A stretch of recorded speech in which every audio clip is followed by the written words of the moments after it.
In the bustling streets of Lagos, Nigeria, where the sun beats down relentlessly on tin roofs, and the air is alive with the cries of street vendors hawking their wares, lived a man named Chike. He was a humble mechanic, fixing cars under the shade of a mango tree in his small workshop. Life wasn't easy, but it was filled with love, until one fateful rainy evening that changed everything. Chike's wife, Ada, stood in their tiny shack, packing her bags with furious energy. Their twin girls, Neka and Ngozi, just 6 months old, wailed from their makeshift cradle made from an old wooden box. Rain pounded on the roof like angry drums. "Chike, I'm done with this life of poverty," Ada spat, her eyes as cold and piercing as the Harmattan wind that sweeps through the savannas. "You promised me comfort, riches even, but all we have is this leaky roof and empty pockets that echo with hunger."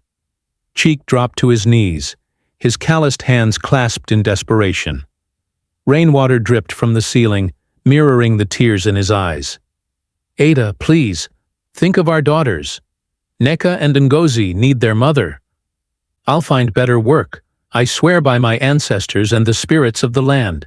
His voice trembled, but Ada laughed bitterly, a sound that cut deeper than any knife. "Let them cry all they want," she sneered, stuffing the last of her clothes into the bag. "I'm going to find a man who can give me the luxury I deserve, not this endless suffering. Don't come looking for me, Chike, and as for those girls, do whatever you want with them.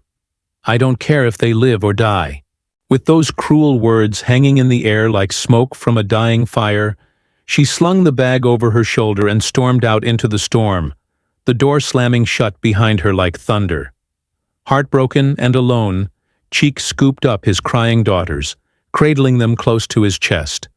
Their tiny faces, innocent and pure, looked up at him with wide eyes. "I may not have gold or silver to give you," he whispered softly, rocking them gently, "but I'll give you my everything. My love, my sweat, my life." The rain outside seemed to mourn with him, but in that moment a fire ignited in Chike's heart. He would not let his girls suffer. Chike had lost his job at the big auto shop when a fire razed it to the ground months earlier.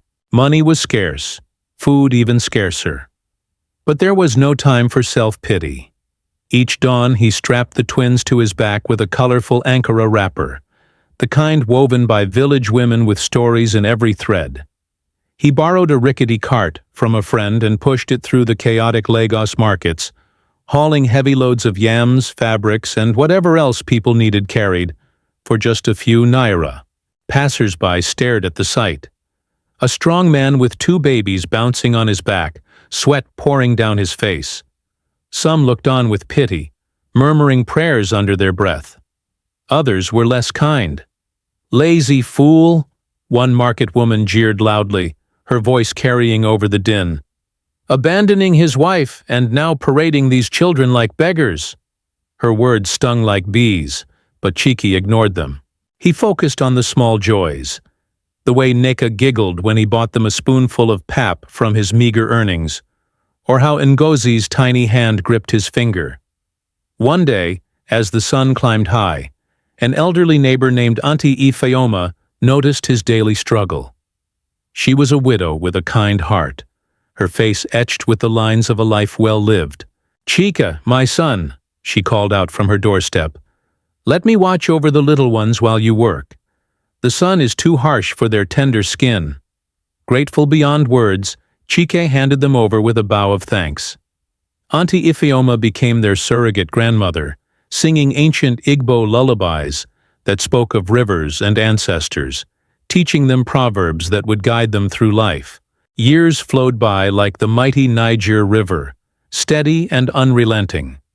Neka and Ngozi grew into bright young girls, attending the local public school where uniforms were patched and books shared. Chike scrimped and saved every kobo, working extra hours under the stars to buy their school fees and supplies. At home, he taught them the values of their people.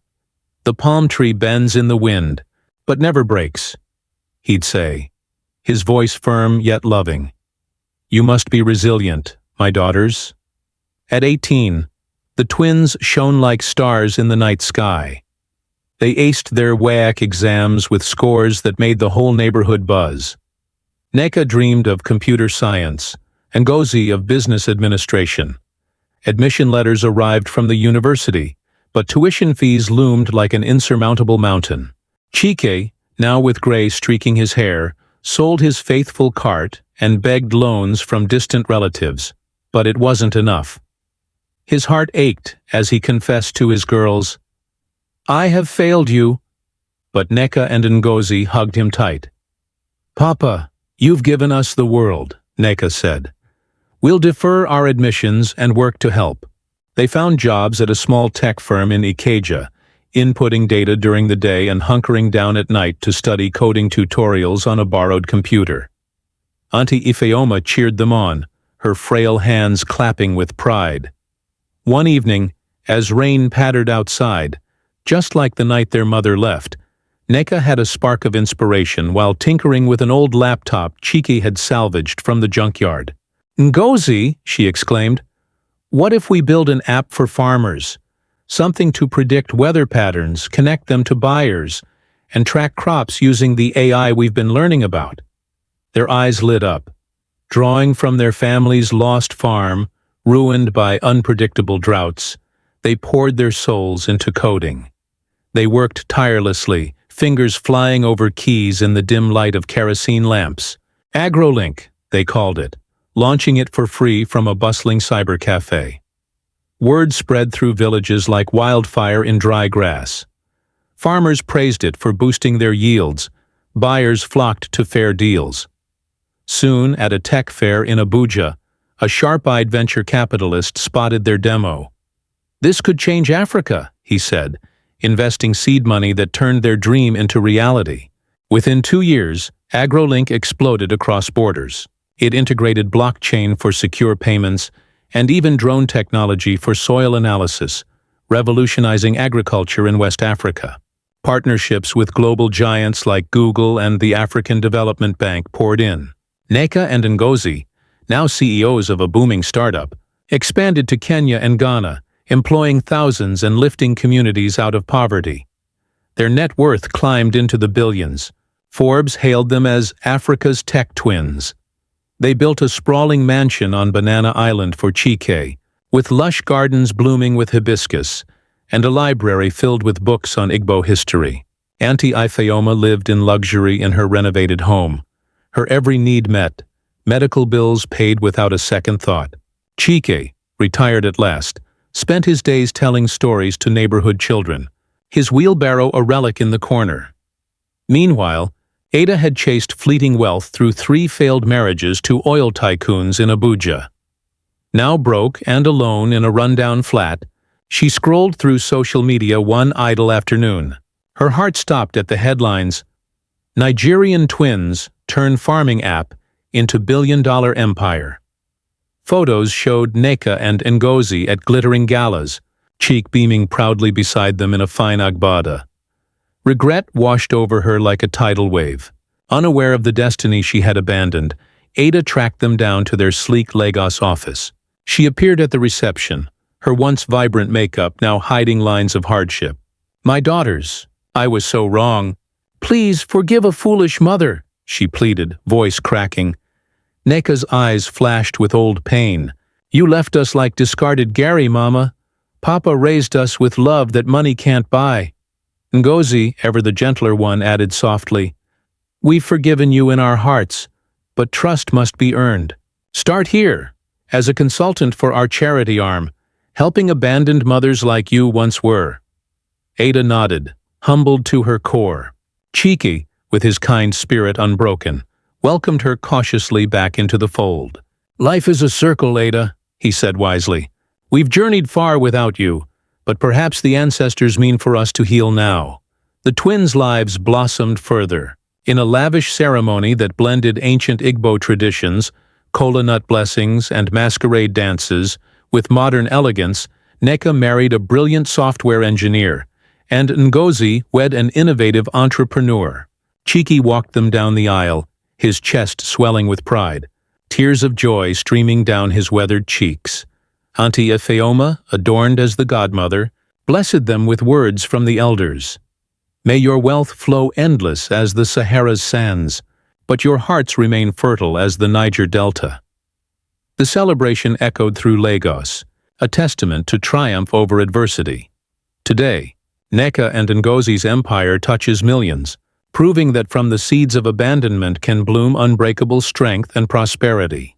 Cheek often reflects, sitting in his garden as the sun sets golden over the city. The ancestors watched over us. Poverty tested our spirits, but love forged us into billionaires. But the story doesn't end there. As AgroLink grew, the twins faced challenges that tested their bond. Rival companies tried to sabotage their app with fake data floods, but Nneka's coding prowess built firewalls stronger than fortress walls. Ngozi negotiated deals with governments, her business acumen shining like polished ebony.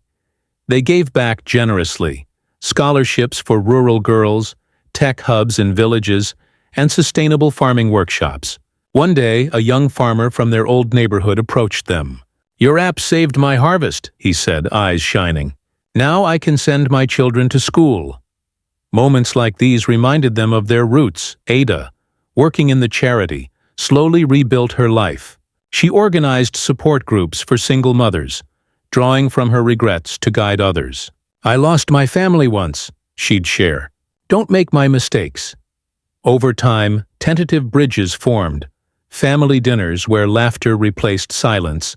Though scars lingered, Chaik found peace in mentoring young mechanics, passing on skills honed over decades. Auntie Ifeoma, in her twilight years, regaled everyone with tales of the twins' baby days, her voice a soothing melody. The family, once fractured, wove itself anew. In interviews, Nneka and Ngozi often spoke of their journey. "Success isn't just money," Ngozi would say. "It's the lives you touch," Nneka added, "and the love that endures." Their story inspired a generation, showing that abandonment can be the soil for extraordinary growth. As the years rolled on, the twins expanded AgroLink globally, into Asia and South America. Awards piled up, TED Talks, UN recognitions. But home remained sacred. They built a community center in Lagos, named after Chike, where kids learned coding and farming side by side. One evening, under a starlit sky, the family gathered. Chike raised a glass of palm wine. "To second chances," he toasted. Ada smiled faintly. The twins beamed. Auntie Ifeoma nodded wisely. In that moment, the circle completed. From despair to billions, woven by fate and unyielding love. This tale reminds us, no matter how dark the night, dawn brings possibility. The abandoned can rise to rule empires. Keep faith, work hard, and let love guide you. If this story touched your heart, like, subscribe, and share. Tell me in the comments, what would you do if faced with such abandonment? God bless you all. Music fades in. But wait, there's more to inspire.